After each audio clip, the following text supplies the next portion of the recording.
Slow gravel. It's very much slow gravel. It's cheap. Laptop, show you a few things, and we'll do a presentation. And a bunch where? Bunch north of town, I believe. Yeah, but Mountain Glen, East Bend. So you can sit on my deck with my coffee and watch the turbines.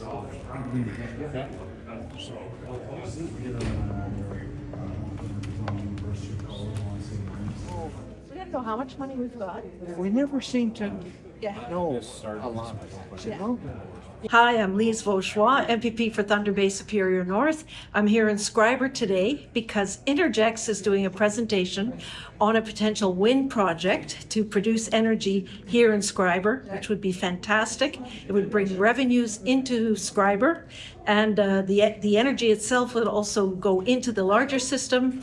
And we know that we need more electricity. It opens up more economic possibilities. So it's a very exciting opportunity. People are coming in as we speak to see Innergex's presentation. And I've already seen their presentation, which is why I came tonight, because I was impressed and I wanted to see really how people who live in Schreiber feel about the project. My name is Annie Merritt. I'm the Senior Specialist for Community and Government Relations with Innergex. If you haven't heard of Innergex Renewable Energy, we are a 100% Canadian-based renewable energy company. We've got about 20 or so years history here in Ontario. Our head office is in Quebec. And we're here tonight to meet the people of Schreiber for the first time. And to just hear some feedback, to share a bit about the project at this early stage, and start to get some questions and a little bit of a sense of what people's concerns, interests, areas that they'd like us to focus are, and use that as the jumping off point for our broader relationship with the community of Schreiber. The project that we're looking at would have a 20 to 30 year lifespan, potentially with the opportunity for renewal beyond that. So we take these first introductions very seriously. It's important to us to get to know the host community, to build a really good relationship right from the ground up, from the very start.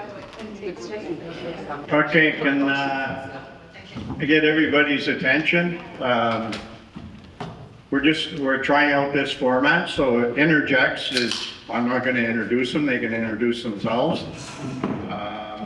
They can come up and they're going to give you a preview of the project that we've been working on, and I believe if you got any questions after, you can ask them then, and if you want to talk to them one-on-one, there's 4 of them. And so with that, I'll ask Annie to come on.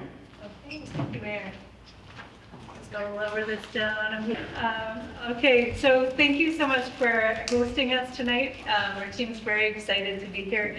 Feels like a big milestone with projects, even in the early stages like this one, to be able to start talking about it, getting feedback on it, and hearing your thoughts and questions. So we're looking forward to the conversations here tonight.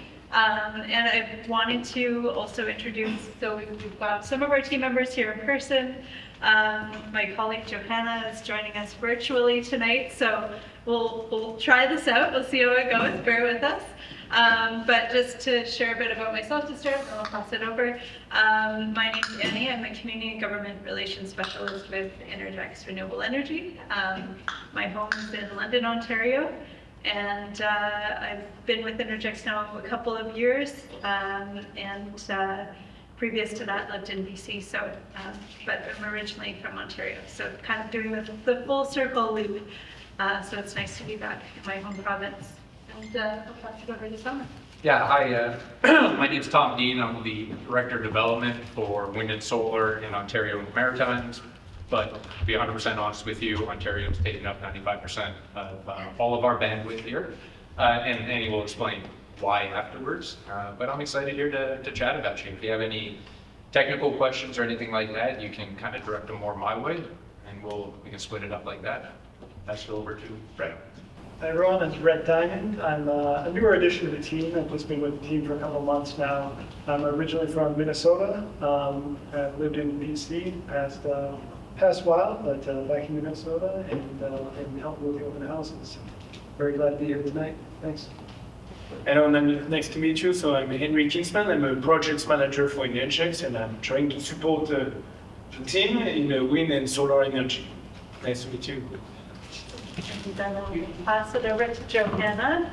I'll make you full screen, Johanna. I'll do the best I can. Is this okay? Yes. No. No. Okay. Microphone might be helpful. Yeah, there we go. Give it a Okay, shot. give it a try. Is that better? Yeah. Yes. Ish. Okay. Well, good evening, everybody. My name is Johanna Pedersen. I'm a senior environmental coordinator, so I work through all the permitting and environmental efforts that we will be doing for this project. I've been Innergex for just under 4 years now. My background is in ornithology and marine biology originally, so I come with a little bit of a different scope. As I'm sure you've gathered from our team, we come with a lot of different backgrounds, which helps to make Innergex a really strong competitor. But happy to answer any of your questions tonight, and thank you for having us. Yeah, you've got to. So before we start, just to give you a little bit of the sense of what we're going to try tonight, we want to be flexible. We know it's an open house, so there might be some other people coming at a later date or a later time, but so we might do this presentation more than once if need be, but what we're going to try out is a presentation to start. From there, we'll do Q&A, so we'll spread ourselves around the room and we can have some one-on-one conversations as well. In terms of the content that you see here on the poster boards, we will speak to a lot of that in our presentation tonight, and then afterwards we'll make all of this information available at schreiberwind.com. So that if you have friends or family that weren't able to be here tonight, they've got some questions, I'd encourage you to take some extra pamphlets for them, share that website with them. That will be sort of the home base for any new information that emerges for the project as we go. Beyond that, we do have an email address too, which is listed on one of these slides, but it's Schreiber@innergex.com. Any of those questions will come straight to our team, so we want to make sure that you've got open lines of communication with us. And I think that was it. So I hope everyone has helped themselves to some food. We're going to try and go through the presentation fairly quickly, and then we'll save questions for the end. So we wanted to just begin by recognizing the territories that we're on tonight. So recognizing that we're gathering on the traditional territories of Hayes Flat First Nation and other Anishinaabe nations, and want to recognize their enduring relationship with this land and their stewardship role. And further to that, we wanted to extend our gratitude to everybody for being here tonight, and to the municipality for hosting us. It's, as I said, it's a big moment for us when we get to start to have these conversations, and we appreciate that the community, that spirit of collaboration, and I mean just the numbers and seats tonight. It's always a really nice sign to see so much engagement. All right, so we wanted to start with just getting you up to speed on how we came to be here tonight. You might have heard a little bit about the background already, but the project of wind was originally looked at by a previous developer a number of years ago. They said, hey, this is a really good spot for wind, and started doing some wind measurement. This was back in the 2010s. As you might remember, when the Conservative government first came in, a lot of wind and solar was put on pause or canceled. And so the opportunity essentially dried up for a period of time. Innergex was very fortunate to have contact with this previous developer.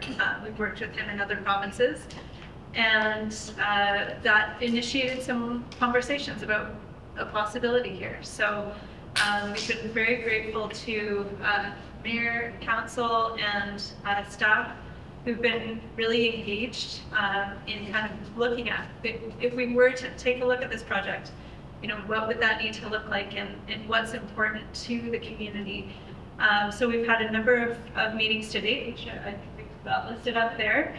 We have also been working closely with Pays Plat First Nation. I don't know if is anyone in the crowd tonight from Pays Plat? No, okay. They are hosting their own information session and open house tomorrow night as well. So what we're looking at is essentially a three-way partnership of sorts, so collaboration between Pays Plat, Schreiber, as well as ourselves, and looking at how can we maximize benefit for all parties. And that's really at the core of how Innergex does business. To give you a sense of what's been discussed around the table so far, what we've heard is the importance of maximizing community benefit in terms of diversifying the local economy, creating more jobs, being able to look at the ripple effects and maximizing not just those employed, if this project were to come to fruition in wind turbines, but across the whole supply chain and all the various spin-off roles. We are also hearing positive feedback from Pays Plat First Nation that's in good alignment with their priorities. And also that piece around ensuring that economic development is balanced with ensuring that we're taking a stewardship role in protecting the local environment. So those are the themes that have come up so far. We're hoping to hear more and dive deeper into those tonight, but just to catch you up to speed on where we've been at so far. Okay, and we should probably start as well with a little bit about Innergex. So if you haven't heard of us before, we are a Canadian-based company. Our head office is in Montreal, Ontario, actually. And we were established in 1990, so I guess we're going on 35 years now. We started as very focused on hydro. So you might have heard our name. One of our very first projects was with Big Tigong-Michinaabeg, or Big River First Nation, up near Marathon. We did a run-of-river hydro project with them, which began conversations in the early 2000s. So that was actually the beginning of our footprint here in Ontario, and we've since expanded into different projects as well. So we have a few solar in Eastern Ontario and Sault Ste. Marie, as well as a couple of other run-of-river hydro in the Glen Miller, Ottawa area around Peterborough. So beyond that, we're fortunate to be able to expand our operations across Canada, as well as into the US and Chile and France. So with that comes a great deal of experience just in terms of navigating different geographies and what projects can look like in different settings, in different climates, and so on. Okay. And we wanted to really ground in the approach that Innergex takes is very much the way that we like to do business is to work collaboratively with the host community, in this case Schreiber. So we do not flip projects like many of our competitors do. There's obviously a model that works for some. It's not the approach we take, but developers will go in and say, this looks like a great spot. They'll get a project going and off the ground, and then sell it to somebody else. The reason that we sort of take a different approach is because having a 20 to 30 year commitment for these projects gives us the opportunity to really get to know a community, and to be able to work together to address issues as they might come up, but also to make sure that it's a good fit and a lasting fit for the community. So for us, it's not just about checking boxes. We're here tonight to start a relationship with the community of Schreiber, and to listen and learn from you all around what's important to the community and how can we make sure that those values are embedded into what this project could become if it is approved. We wanted to just share a few of these other projects because they speak to some of that collaborative approach. So the Viger-de-Bill wind farm is a project that we undertook in partnership with the community in Quebec. Ambato Falls is the one near Marathon with Big Tigong-Michinaabeg. and Hashidapa is one that's just in the early stages now under development, but it has, like this one, a double kind of partnership approach of working with both the First Nation community as well as the municipality. And that photo there is after they announced, they did a logo contest with the local school, and they had kids suggest, what they wanted the logo of the project to be. And so then they had an artist take the winning submission and make it very fancy and nice, and that was when they held the assembly to share the results. So it's nice to take that approach. And so it's a little bit hard to see, but I think, if you want to take a closer look on the screen afterwards, you're welcome to. What we wanted to kind of highlight is there's been a number of procurements across Canada recently, and Innergex has had some good success in those. So building on our recent announcement of projects in BC and Quebec, and we really think at the heart of that, there's obviously many factors that factor into a project's success, but we really feel that partnership and collaboration is really the secret to what it means to be a good project and a good renewable energy developer. Okay, so why not? So I mentioned back in the 2010s, there was originally a project potentially in the works, and then it went silent for a number of years. But what we're hearing is that the grid planner and operator, you'll hear us use the acronym IESO, but it stands for Independent Electricity System Operator. They have they've been announcing, along with the Ministry of Energy and Mines, that we are in dire need of more electricity on our grid. So we've gone from having a surplus in the 2010s to now we needed more electricity yesterday. There's a number of factors driving that. Electrification, so people switching to heat pumps, electric cars, even things like industrial processes switching to electricity. And then on top of that, we're seeing things like AI, that's very energy intensive. So there's a whole bunch of reasons for it, but we are needing to get electricity onto the grid sooner than later. And because of that, the IESO has committed to regular procurements over the coming 4 or 5 years to start to build that in so they can plan to keep the lights on in all of our homes in the coming years. So because of that project that was developed or started to be developed in the 2010s, we have the advantage of legacy data, which is great. It means this project has a bit of a head start, if you will, above others that are just starting from scratch and starting to collect wind data now. So that's helpful.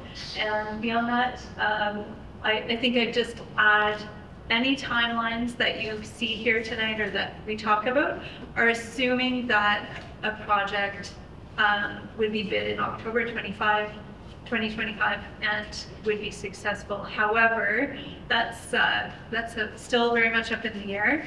There's due diligence to be done between now and October, and then even if we do submit in October, it's up to the IESO to decide which project is selected.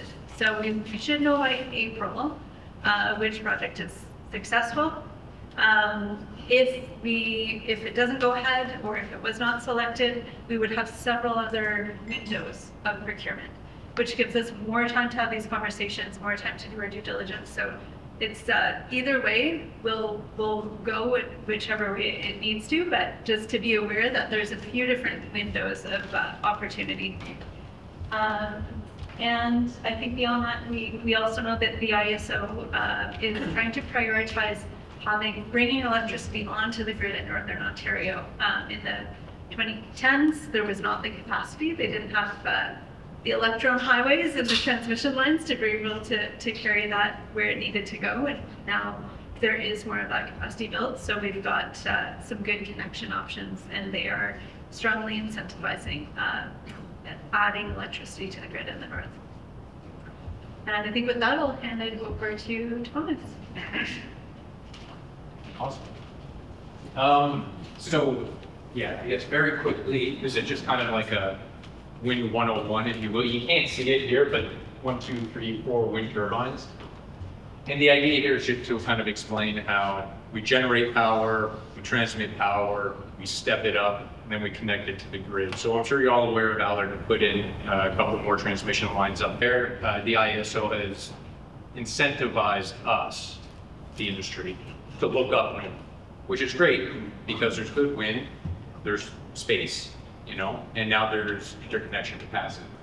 So essentially, the wind turbine will, you know, with its blades capture the wind.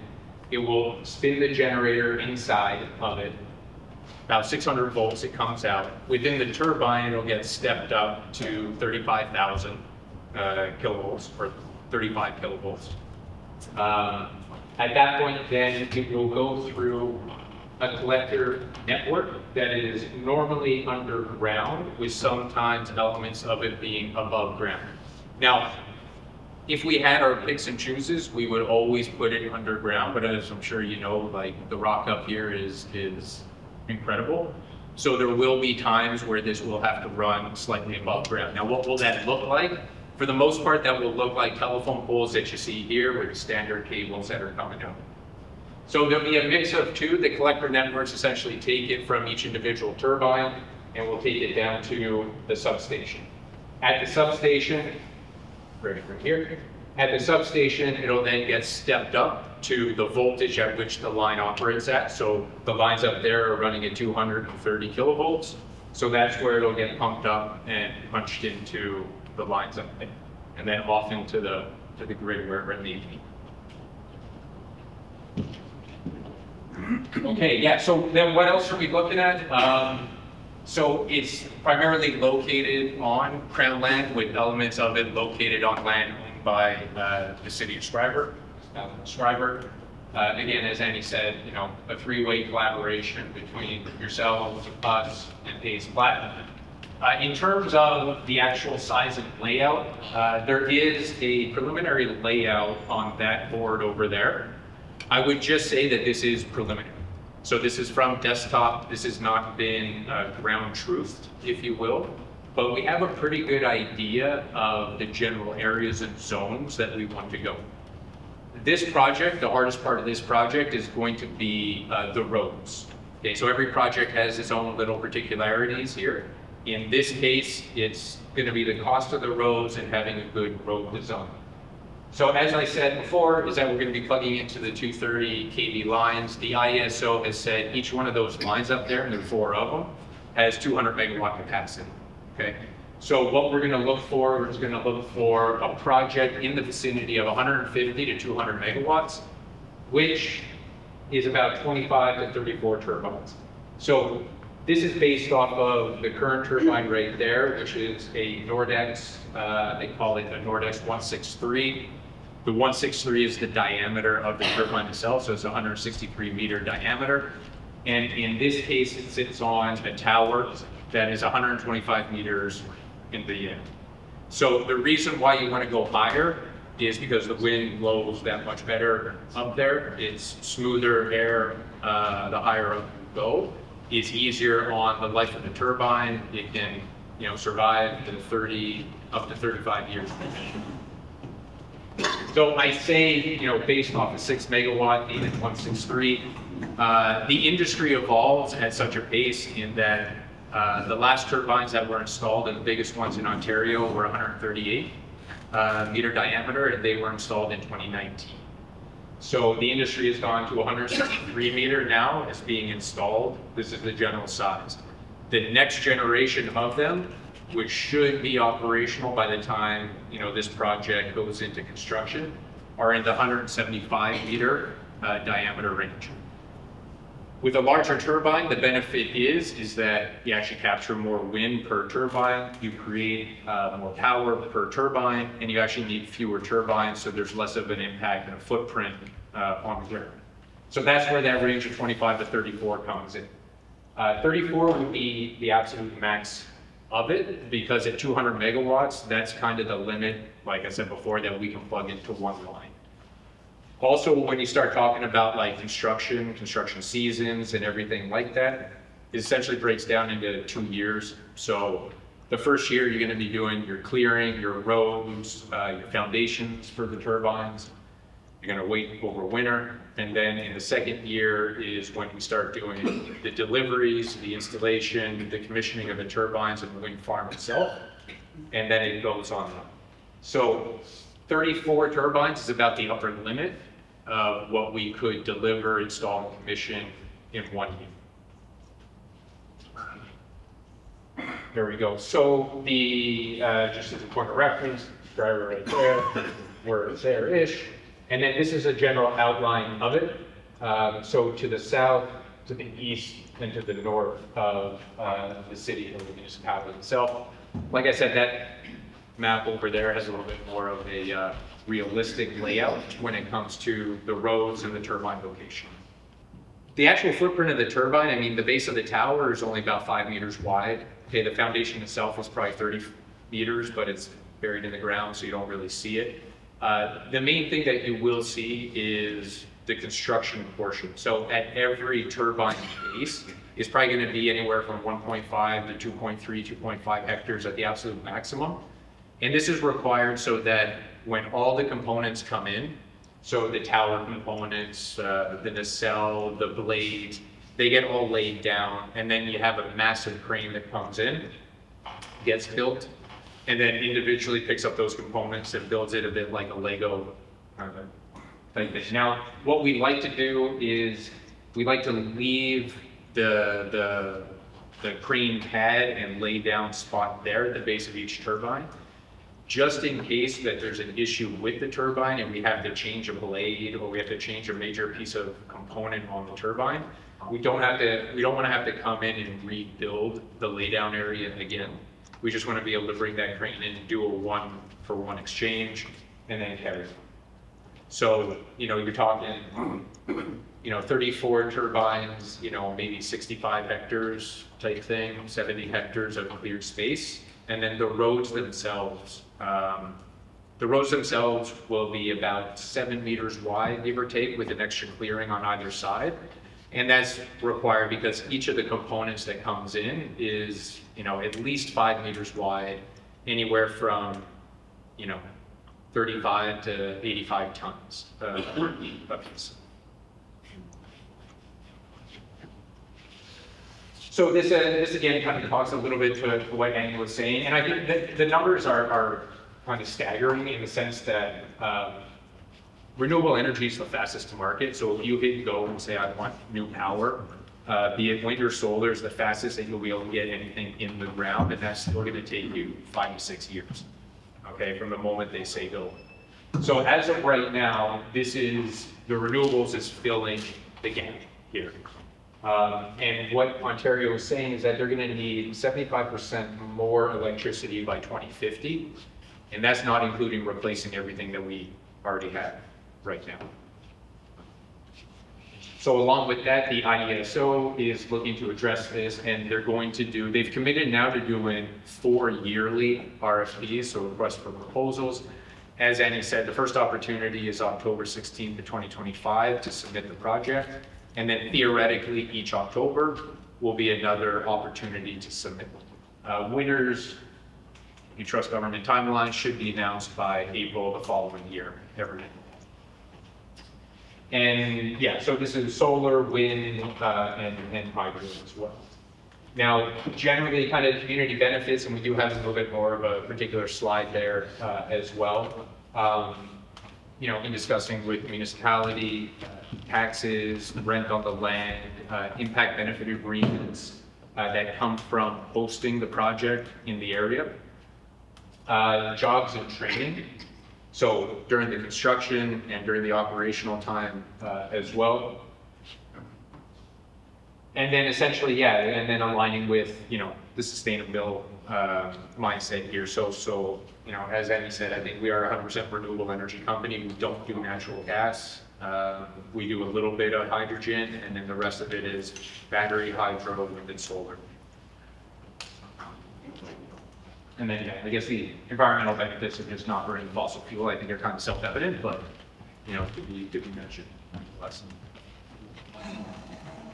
So this is a bit of a tough slide as well to read here, but there is another slide there, second from the right in the middle.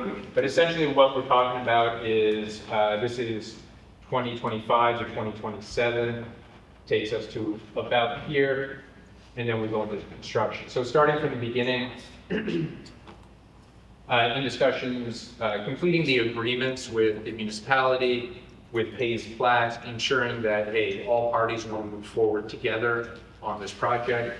That's essentially kind of where we are now, socializing the project itself, the layout, getting the feedback. If everybody's on board and everything's looking good, then October 2025, right around here, is when we can submit. April of 2026 is when we would know. So April of 26 is when the government would come back and say, hey, the Schreiber wind farm has won. You need to now sign the agreement with us. So the agreement gets signed, power purchase agreement, or a PPA, if you hear that word get thrown around.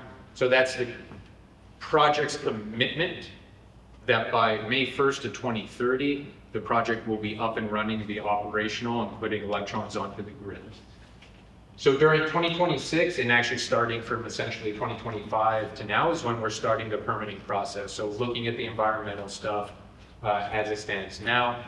Once we get awarded, then we would start in earnest doing the environment and start in earnest doing the rest of the permitting, with the goal of having the permits in hand, Q1 to January, February of 2028. So that comes springtime, summer, and fall of 2028 is when we do the clearing, the roads and foundations, as I said. Take a break in the winter, get the turbines delivered in Thunder Bay come, May-ish of 2029.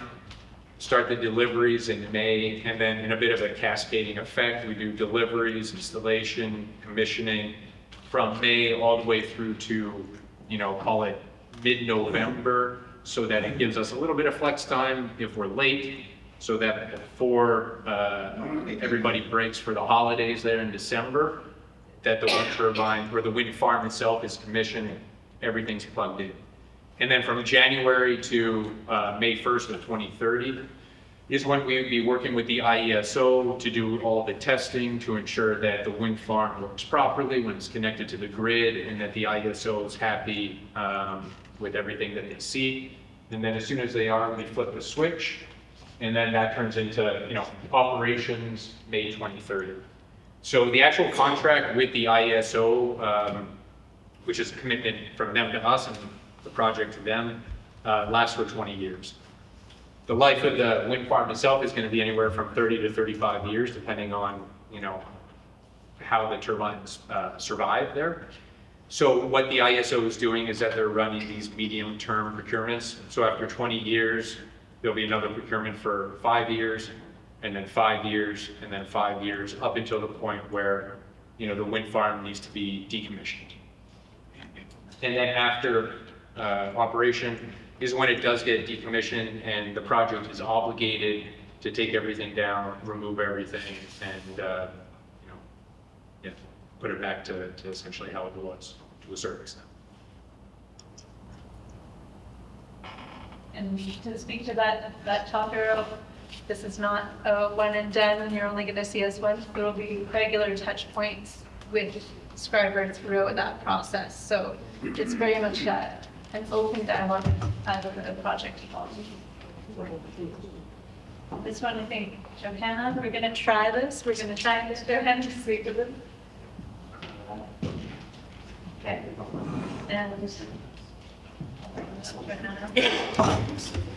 See how this works? Yeah, okay. Okay.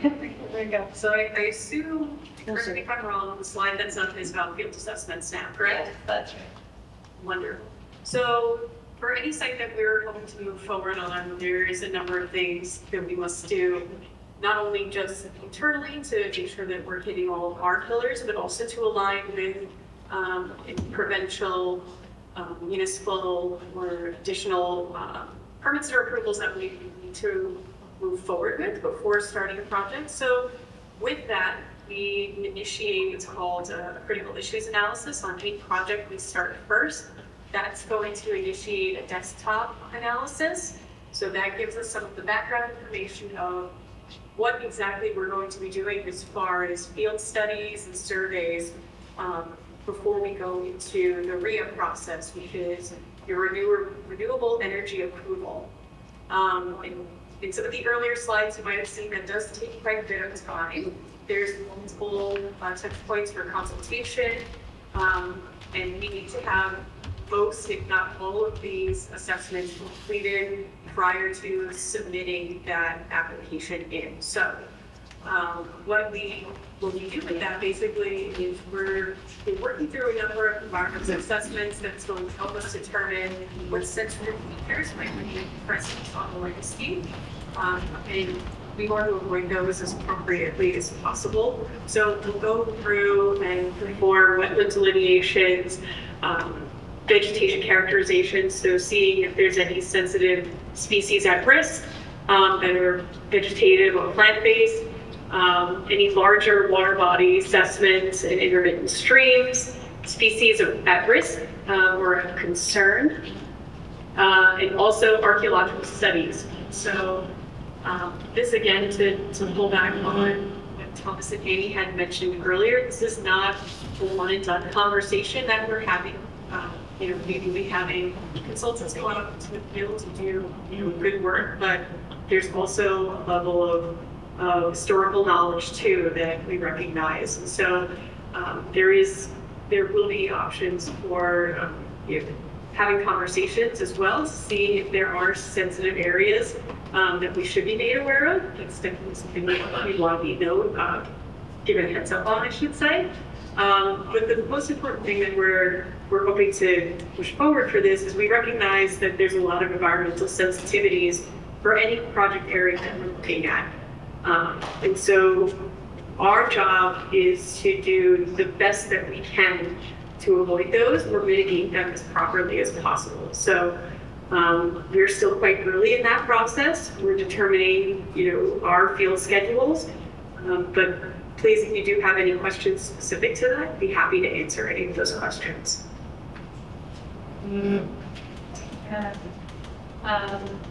It was hard to read that slide, but there is a poster on it. Around this room?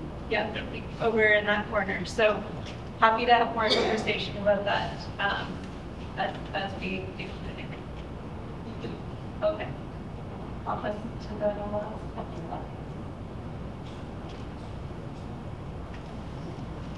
Yeah, so one of the major concerns, I think, twofold when it comes to wind turbines. A lot of the times you hear it more in the south when people are living in very close proximity to the wind turbines.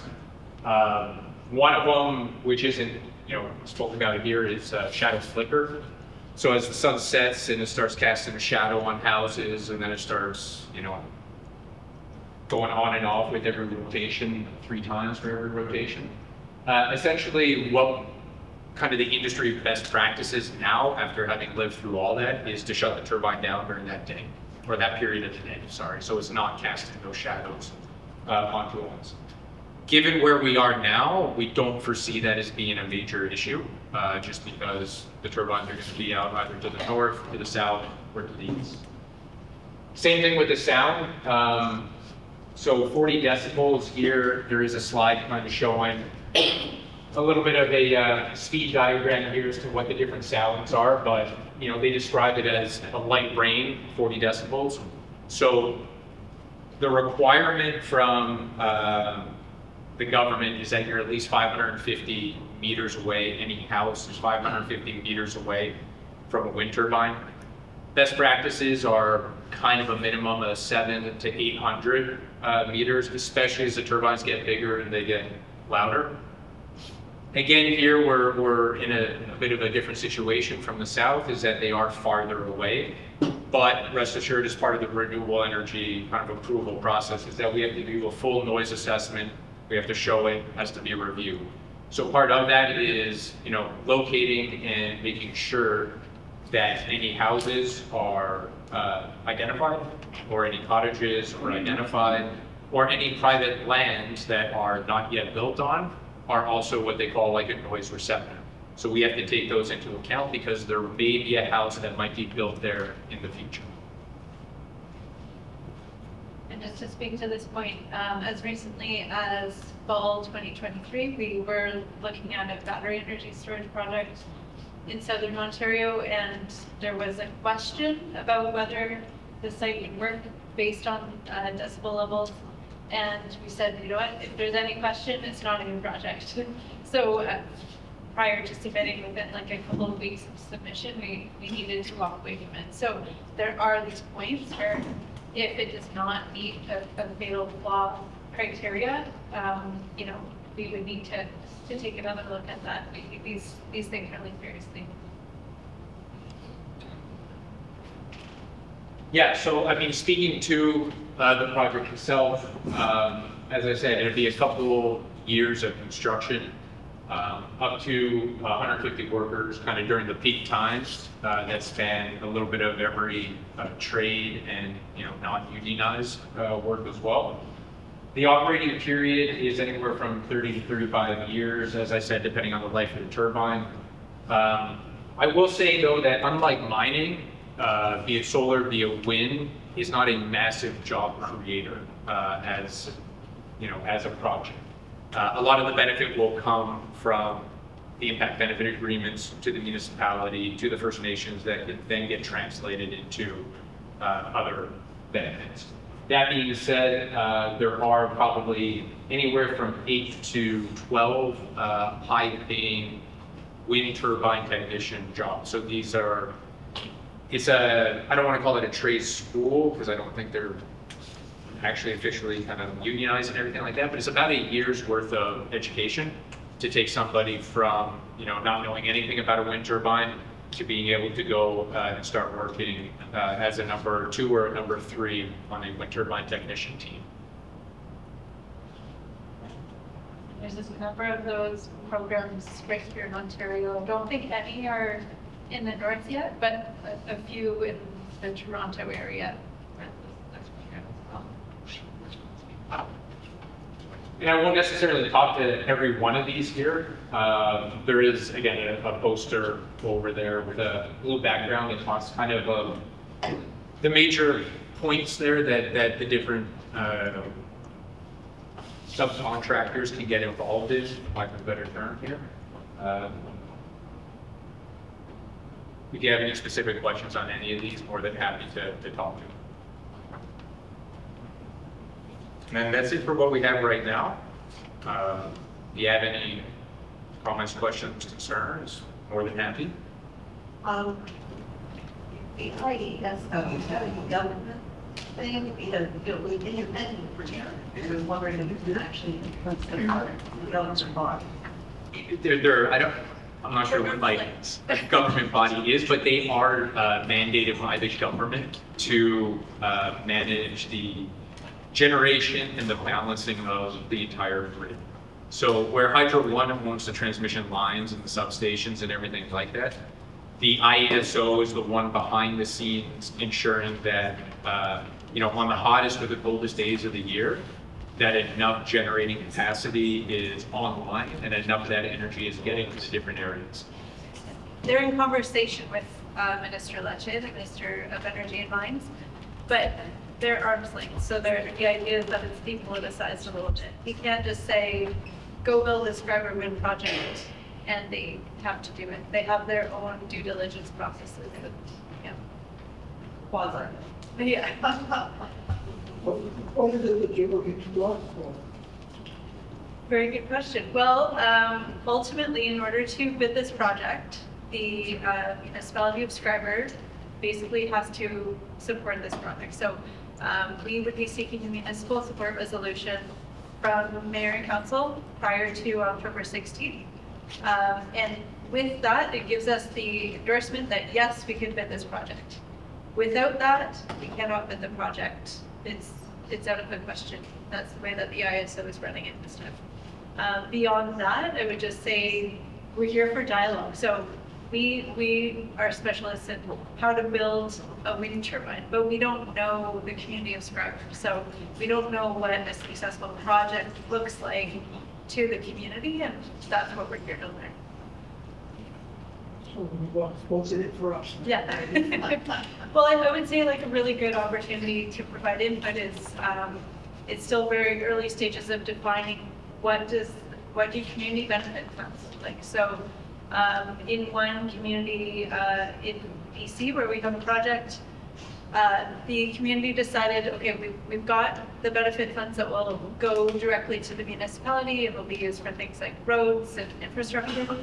But we're also going to set aside a certain amount, and there's going to be a community group that has a say in where that funding is used on an annual basis. And so in this community in particular, they were fairly remote. They didn't have great Wi-Fi and cell reception.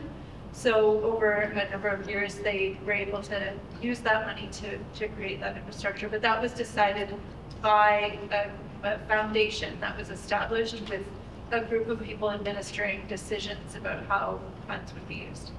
So that's the kind of thing we haven't gone to that point in our conversations with mayor and council, but that's the kind of thing that would be great to hear more from you about. Funds to it's going to cost to cost to build. Where is all that?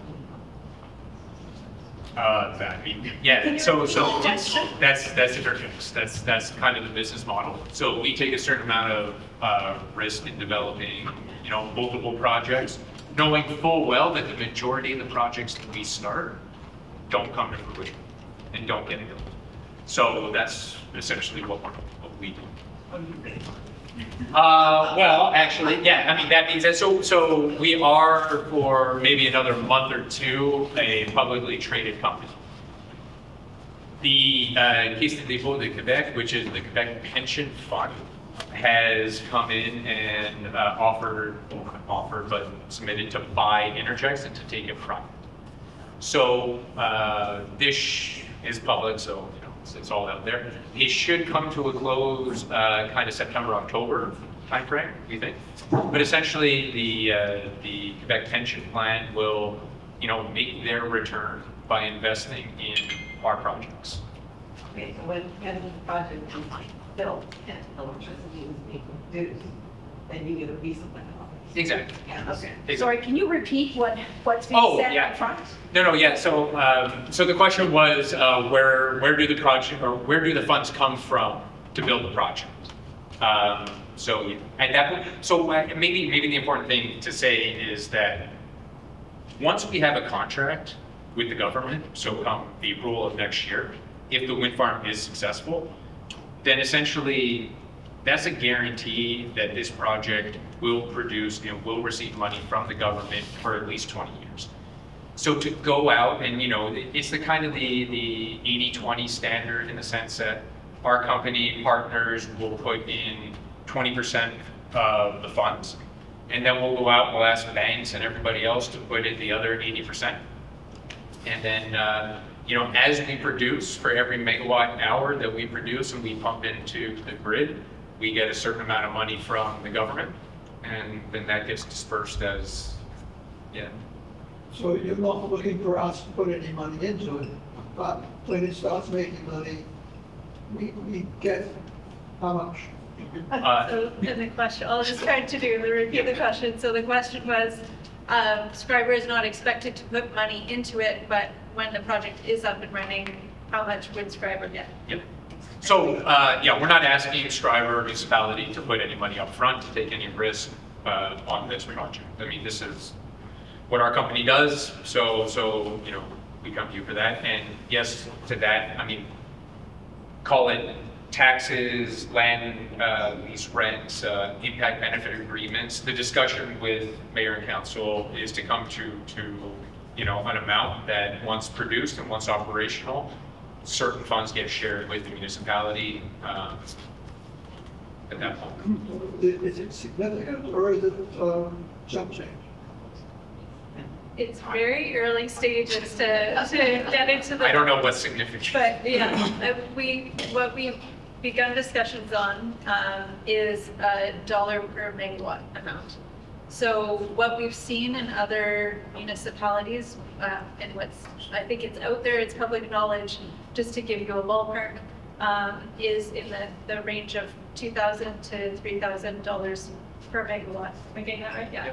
Megawatt per Yeah. year. Yes. So It's about a megawatt. correct. 150 to 200 megawatts. Yeah. Over 20 to 35 years of plan. Yeah, give or take, yeah. So the municipality is getting 400,000 a year when everything's up and running.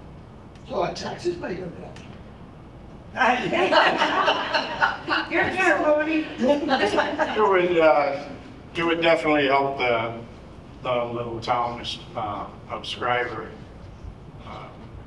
significantly, not a little bit, $400,000 if that's the amount that we end up agreeing with and whatnot. It's in the ballpark. We wouldn't have to be running out to the government every time that we need money for sidewalks or we need money. It would help. It would help. And the beauty of it, we don't have to put a penny into it right now. Well, we don't have to put a penny into it. We just will just sit back and watch them do the work. You don't buy the property that it's on, it's kind of leased to you by the municipality? Yeah, so the question was, do you buy the property that it's on, or do you rent it, or whatever? So, in this case, any of the private property is being leased, so we don't take ownership of it. There's a certain rental amount. For anything that is crown land, which is, to the east, to the north, the government will get a certain amount. I'm sure they will ask for something. As to yet to be defined, as far as we know, we don't know what the dollar amount is, but there will be some. I'm just trying to get my head around. No, yeah, so. What all the work. The project timeline is 20 to 30 years, maybe 35 years. And then you're going to take it all back and put it back to Mother Nature again, like a mindset would say so. With all that money gone into it already, would there be a time to say, we're going to start replacing the turbines with newer technology and leave it on the grid where it sits? Absolutely, 100%. So the question was, if you put all the effort in to put everything into building it, and then when the turbines are at their end of life, does it make sense to rip everything out and remediate it? The short answer is no. And we're actually running up on this. One of our first wind farms ever built out in the Gaspé of Quebec, in eastern Quebec, is coming up at its end of life. So that question is now being put to Hydro-Quebec. Well, what do you want us to do with it? Now, the interesting thing is what took 40 turbines is now maybe taking 25, right? Because the technology has increased. So the footprint itself isn't nearly as large. But 100%, once the project is in the ground, it only makes sense to keep it there and to keep it going afterwards. So the fancy word is repower, but essentially it's just taking it down and putting a new turbine. So who are the decision makers in the process to get approval? For sure. So the question is, who are the decision makers in the process to get approval? I would say in order to submit, the municipality has a go, no go to it. Our First Nation partners have a go, no go to it. I would say even probably our management has a go, no go aspect to it. So that's submission for October of this year. The IESO will take that all together, all the projects across the province. They'll do their thing, and they'll come back in April, and they'll say, yes, Innergex for Schreiber Wind Project, partners, it's a go, and we sign it. So that's our commitment then to the IESO to start producing megawatt hours in 2030. However, we still don't have all the permits required. So there's still that process to go through, as Johanna was saying, the renewable energy approval process, 18 to 24 months sometimes. And that's a very detailed list of everything that we have to do, everything that we have to sign off, ways in which we have to engage with the public. certain timelines, how we have to capture feedback, answer questions. Once all those permits and approvals are signed off and good to go, then at that point it's off to construction. And if we submit in October and then we hear in April 2026 that the bid was not successful, that doesn't mean it's done. We have the opportunity to use all that hard work that we've done up front to get us even more ready for the next window. So what we basically, you try and get next year? Yeah, that's the thing. Unless in between that time there was some fatal flaw that emerged, but the assumption is if the first time isn't successful, but it's still a good project, let's try again. She said earlier, so don't have it so hot. We can play again next year. Hopefully not, because the same gentleman who stopped us is still in power. So like, I don't think he had a change of heart with respect to renewables. I think it's because renewable energy is the fastest to market. It's the fastest way to get power onto the grid right now. You know, and I would say too, like, the battery companies, the car companies, everything like that who have made their announcements, again, notwithstanding everything that's going on recently, but a lot of the reason why they choose Ontario is because of the green grid, right? So that's adding to that aspect. Sorry. Just a couple of questions. The data, the original data was back in 2010. Does that change? Like, do you have to update that or? Oh, that's where we Did get everyone nerd hear out. that question? So the question is, the data from 2010 to 2018, give or take, the 8 years that it captured, does that go at a date or anything? The short answer is no. Okay. Basically, the more wind data you have, the better the project is, the more competitive it can be. Because if you think of your wind speeds as being, if you're thinking of natural gas and gas, if you have a vision of the future of how much gas is going to cost, you know, that's essentially what we have now. So what we'll do is we'll take those 8 years, they'll correlate that to, you know, the historical data for the 8 years, and then they'll track that forwards and backwards to be able to better, how do I say, predict the actual wind speeds at each individual turbine location. So, you know, you could submit with very little wind data, but you would have to add 5-10% extra margin on top just in case you got it wrong. Whereas for us having that, you know, they say a year minimum, having 8 years, it's fantastic. And I would say also having 8 years in a period of time. So they launched this RFP, you know, they let the industry know maybe about a year ago, you know, they started engaging, the ISO government started engaging industry.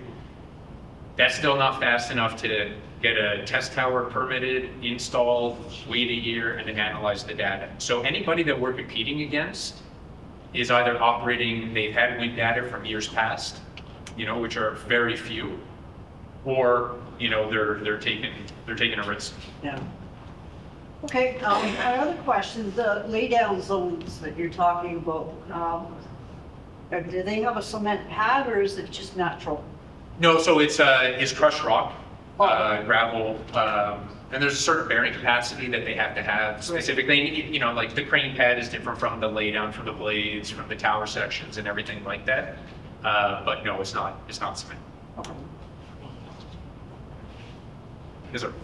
Just how big these turbines are. Is anybody in town on the highways or police In the south, they would, absolutely. What was the question? Will you be able to see the turbines from the highway? I would say from the south, absolutely, you'd be able to see it. Going north into the east, probably not, you know. About competition, you talk about other companies doing what you're doing, Yeah. and how does that affect us? Could So- we become here, doing another one of these? So the question is, how does competition, is it big, is it not? How does it affect us generally, right? Yeah. So I would say competition is probably quite high. With everything going on in the US, you know, the renewable market is not what it was, call it 5, 10, 2 years ago type thing. So there are a lot of companies that are in the US that are looking now north of the border. Ontario is the biggest market in all of Canada. I would say that there's a certain reticence for partnering with an American company as well, right? So the fact that we are a Canadian company, there are other Canadian companies out there, it kind of gives a little bit of a leg up. So yes, there will be competition, So absolutely. we are a sport out in location. Potentially, yes, but I would say if people don't have wind measurement devices up yet, then it might be tough to compete with those. But you do have very strong wind in the south, absolutely. Or exciting off. How do they run at 30 below? Yeah, the question is, do they run or how do they run at 30 below? Yeah, so the turbines have, especially in Canada, a cold climate package. So part of that is slightly different steel makeup there to allow for it. Extra heaters for it. So they run down to negative 30, full operating capacity, and then from negative 30 to negative 40 is kind of a drop off, and then at negative 40 they'll stop. And then once it heats back up. Once it gets back to negative 30, then they'll start to run again. Maybe the other question, it's not asked, but in the same vein, is icing on the blades, ice throws, danger with respect to that. So the turbines that we procure have a blade de-icing system. So it's essentially just a heated wire along the leading edge, the front edge of every blade. Once ice gets built up on a blade, the turbine recognizes that because it's not producing as much power as it should be with the given wind speed because reduced lift because of the ice. It'll stop the turbine, it'll start the heating system. It will let it go for a standard 15-20 minutes. Normally the ice will fall off at that point. So your danger template is essentially, if the ice falls off a stopped turbine, how far with the wind could it blow? So, it could be up to a couple hundred meters, but how do I say, the risk of being impacted or hit by it is quite small because there aren't very many large icing events in which the turbine will, not throw, but drop significant ice. The turbines have gotten really good to detect small amounts of ice on it, stop itself, and then run the system. Is lightning affected? Yes. Lightning does affect it. So each one of the blades, and one of the main marketing things from the turbine vendors, I used to work for a turbine manufacturer too, but yes, they are, so from the tip of the blade is where it gets hit all the time. And then they have a grounding system that runs through the blade, through the turbine, then out into the ground. Having looked at birds and the bats and all that. Yep, so birds and bats are a major serious concern that we take seriously, as well as the government. So whether they're in now or they will be in shortly, we're hiring a company to act as our environmental contractors, as yet signed, so I don't want to release the name. But the idea is that they'll be going out into the field to drop ARUs, acoustic recording units. Thank you, Joanna. So basically what they'll do is they'll listen for different types of birds and bats, okay, and they'll mark it. So that's one aspect of it, is knowing where they are, when they are. Now, birds and bats, let's talk about bats, I guess. They have a known time that they like to fly, a known wind speed, time of year. So one of the things that we do is we will definitely do a monitoring program of it. Okay, so before the turbines go in, as part of the renewable energy approval process, we have to come up with a birds and bats plan. So we say, on these conditions, this time of the day, this time of the month, this wind speed, we will shut the turbines down. Okay. We will also commit to a multi-year monitoring program afterwards to ensure that there are not more fatalities than are acceptable under our plan. You can't sugarcoat it, there will be burn back fatalities, it's kind of part of it, but you know, there are a lot of them in downtown Toronto, Montreal too, flying into the skyscrapers, so kind of it is what it is. There are also other technologies that are coming about, so on each tower, there's some new technology that we're looking at to detect and then shut down the turbines as required, or deterrent technologies as well that will emit some sort of frequency out there that will keep the bats away. And then the birds aspect of it is trying to stay out of the main migratory paths of it at the time of the year that's the most detrimental.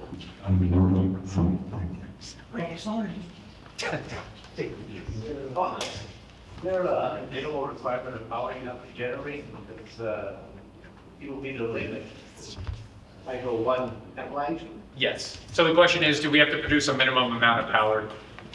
Yes, we have to agree with them per month. What's going to be the output, which comes back to the question of wind data. Having more wind data allows us to be more accurate, more confident in how much we're going to produce per month.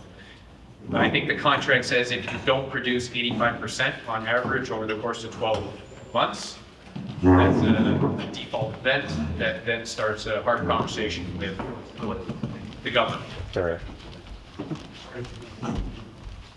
Flashing lights, how far do they go? Yeah, so the flashing lights, we have to abide by the Navigation Canada and NavCan requirements. There are a couple ways in which we can go about not having the lights flashing always at night. So a few things are, again, having a technology, a radar device that can turn them on when it detects a plane within a certain distance. The second one is only flashing the turbines that are on the perimeter or at the extremes of the park, so that they're not all flashing at the same time. So I think in the south, particularly, that would be an item of concern. Pardon me? There are, yeah, agreed, but it's not pretty. And radiation, is there any radiation? No.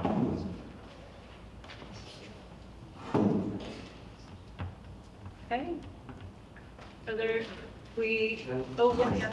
How close are you to residential areas? What is the closest tower? I couldn't tell, I'd have to get back to you on it, but I mean, off the top of my head, it's got to be at least a couple kilometers. We've driven past on Lobby, Green House, and half the time they stopped. Because we're not running them. No. So the question is, are there turbines? Half of them are stopped. What's the reason? In all honesty, probably poor scheduled maintenance, poor preventative maintenance. Could it be too much power? They've produced too much power already. No, because the old contracts, they could produce as much as they want, get paid as much, as much as they produce, so a benefit to it. I would say my old company, Enercon, we would also do the maintenance of them for 20 years, and we would have to commit to a company like Innergex and say that the turbines will run 98% of the time. You've seen it too. Yes, absolutely. And in all honesty, it's poor maintenance. It's a company maybe that got it on the cheap, they paid things off, they don't want to invest the couple $100,000 it might be to replace a major component. Absolutely, no, yeah. It's all one on the plate. How are they gonna get them up here? They're so long, the trucks. Yeah, I've seen them in winter, like. Here they go by. Yeah. And they're huge. No, they are. Yeah, they are. They're absolutely. And I mean, so we've already done a preliminary route survey. We call it a transportation study. So actually, my old company, we delivered 40 turbines to Alberta, and we delivered them through Thunder Bay. So we tried going through the Rockies, we tried coming up through Montana and everything like that. And the easiest and cheapest way was to offload them at Thunder Bay, which is a great port. They deal with a ton of turbines, and then drive them cross country. So come in this way, did the same thing, and the study shows, no major risk. Now, that being said, it doesn't mean that's not a logistical nightmare to do it, because each one of these turbines is going to have, anywhere from 11 to 12 major components. So tower sections, blades, hubs, nacelles, generators. Each one of those is going to be, at the minimum 35 tons, at the maximum 85 tons. They will have escorts front and back. Sometimes they run them, depending on what the agreement is with the Ministry of Transport, run them at night. Run them in packets, groups of, and then every 15, 30, 40 kilometers, they pull off, let the traffic go. So yeah, it's, Any Canadian company making this thing? no. No. So you have Europeans and a couple American companies. So there's only 5 turbine manufacturers. The question is, are there any Canadian companies making wind turbines? And there's really only 5 kind of companies that do it. And they're either European or American. So most likely we'll be procuring from Europeans. Yeah. 160 meters, that's across the whole thing, like how, Yeah. how long is each individual blade? 87-ish meters, give or take, or slightly less. Second, yeah. Yeah, yeah, and those are the biggest. Those are the hardest ones to transport are the blades, and not because of the weight, but just because of the turning radius and the way the blade sweeps out and everything like that. That being said, it will not have to shut down the highway, so this can run, on one lane. So There's some tight corners between Thunder Bay and there. there are. You couldn't transport them by train? No, so No. we've looked into it, and We're too long to transport by train. agreed, smaller ones though. Yeah. They didn't look so small. No, yeah, no, agreed, but no, we have done it, we have. 2 cars and big slings. That's right, yeah, so we have done it, they have hit the walls a few times. So the larger blades, and we've gone to the companies, and they can't do it. When you're trying to dispose of them, where do they go? Can you get rid of them or cut them up or? No, yeah, so the vast majority of a wind turbine, and they're about anywhere from 450 to 500 tons kind of in total, not including the foundation. The vast majority of that is steel, so it is recyclable. The hard question is always the blades, which are fiberglass for the most part. So as it stands now, there's not a simple way of getting rid of it. And part of that reason is because there's not a market for it. So within North America, the first wind farms have not really hit their end of life. That being said, by the time this wind farm goes offline in 30 years, there will be a market across North America to take and recycle the blades. The other thing too is that the companies that manufacture them have a sustainability kind of requirement to get rid of them too. So that would kind of blow up all their ESG things if they try to burn them. Like right here, say burn. No, so they'll break them up and they'll try to reprocess them. Europe is a little bit ahead of us in this. Again, there's not an easy way to get rid of fiberglass or to repurpose it. Seen it integrated some roads, things like that. But the idea here is that in 30, 35 years is that we're hoping that the market and industry will catch up with, the number of blades that will have to be recycled. Okay, I'm going to pause.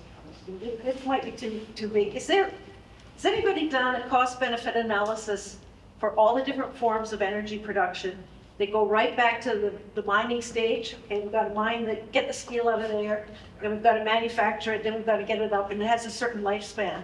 And so for each form of energy, you could do that kind of analysis. I'm wondering if you're aware of, do those analyses exist, and are they easily accessible? They are, and actually the wind turbine companies are the ones that do it, mainly because, quite frankly, they're the only ones that are manufacturing anything in a wind farm. Everything else is more, the works on site.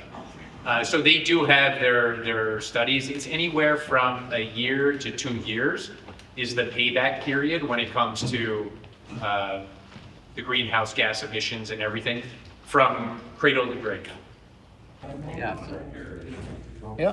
That's, so, and in working with them, we can also work around some of that.